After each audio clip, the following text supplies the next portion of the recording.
Buenas tardes. Bueno, no sé si os habéis enterado de la noticia de que, bueno, a esta hora ya se ha enterado todo el mundo, de que ha fallecido el Papa Francisco a sus 88 años.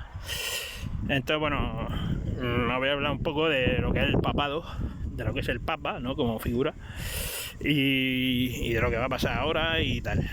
Por si alguien no está muy enterado, que se entere. Bueno, el Papa es una figura que en una persona se reúnen tres cargos, básicamente.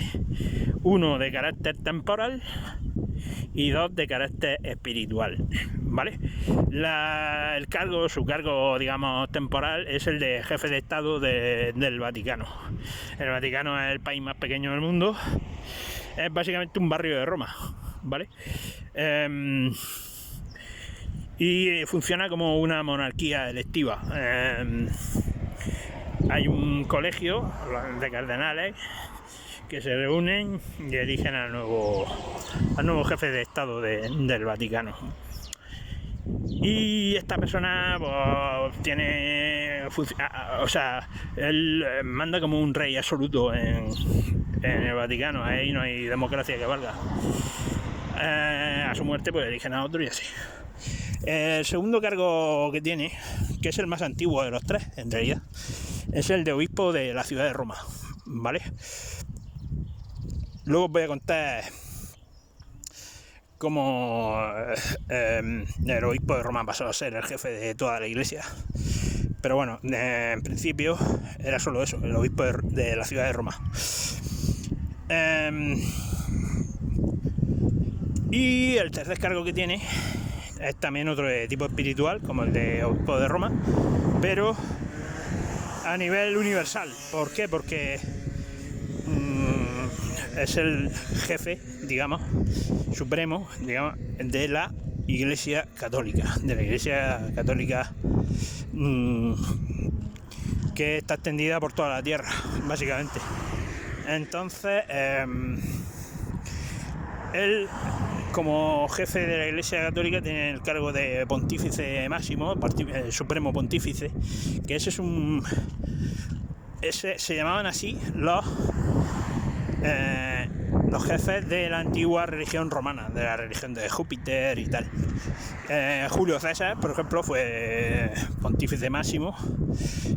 Su sobrino nieto Octavio Augusto, que fue el primer emperador, también fue pontífice máximo y así. Entonces los papas, digamos, heredaron ese título. Lo que pasa es que ya que en vez de ser jefes de la religión pagana romana tradicional, pues eran jefes de la Iglesia Católica, ¿vale?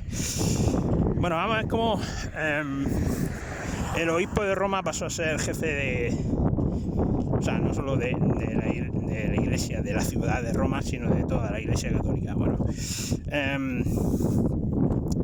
al principio la iglesia no tenía un jefe. La Iglesia Católica primaria, originaria, no tenía un jefe. En cada ciudad había un obispo y pues se reunían en concilio y tal, llegaban a decisiones, pero todos estaban más o menos en un nivel de igualdad, ¿vale? La Iglesia Católica fue legalizada en el año 312, más o menos, por el emperador Constantino, y pues eso, empezaron a funcionar en el nivel de igualdad todos. ¿Qué ocurrió? Que enseguida, a ver, como digamos, el profeta, digamos, el apóstol Pablo había estado en Roma y fue martirizado en Roma. En fin, por otras cosas que pasaron, en Roma enseguida tuvo, digamos que simbólicamente se le dio importancia, ¿vale? Entonces muchos obispos, sobre todo en la parte occidental del imperio, empezaron a reconocer, digamos, la primacía espiritual del obispo de Roma, ¿vale?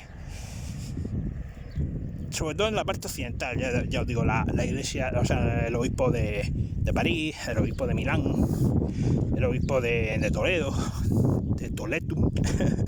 Entonces, otros obispos, los obispos de la parte oriental del imperio, que a partir del 395 ya sabéis que el imperio se divide en dos imperios, el imperio occidental y el imperio oriental, que eso también influye en lo que os voy a contar ahora. Pues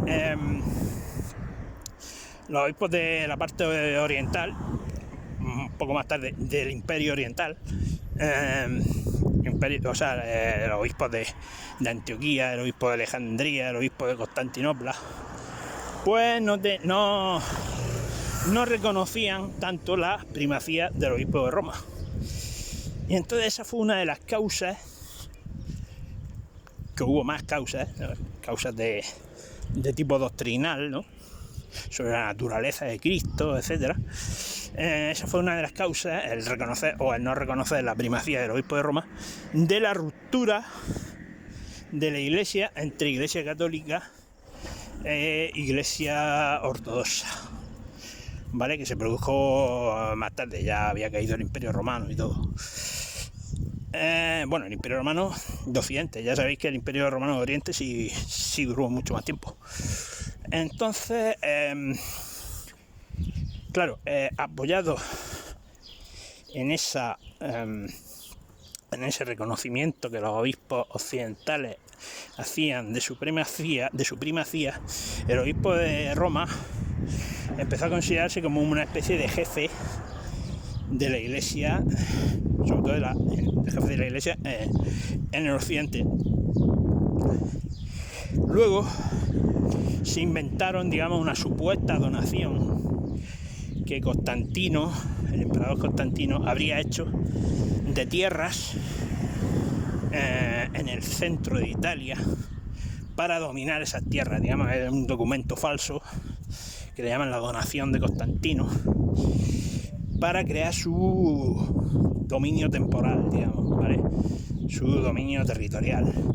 Los papas llegaron a controlar 1/3 más o menos de la península italiana, ¿vale? Como como reyes, como auténticos reyes.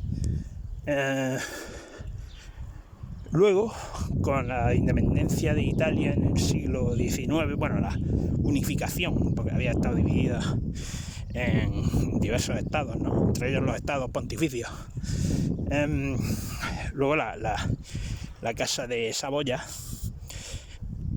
apoyado por políticos y por militares como Garibaldi, unifican Italia y obligan al Papa a renunciar a la práctica totalidad de su dominio temporal, y le dejan solo el Vaticano, que es pues como un barrio de Roma. Entonces ese es el origen del Vaticano, ¿vale? Y también os he contado un poco el origen de la supremacía del Papa sobre otros obispos y de su reconocimiento como pontífice supremo. ¿Qué va a pasar ahora? Pues ahora, después de la muerte del Papa, va a haber un cónclave de cardenales. Los cardenales son como obispos especiales.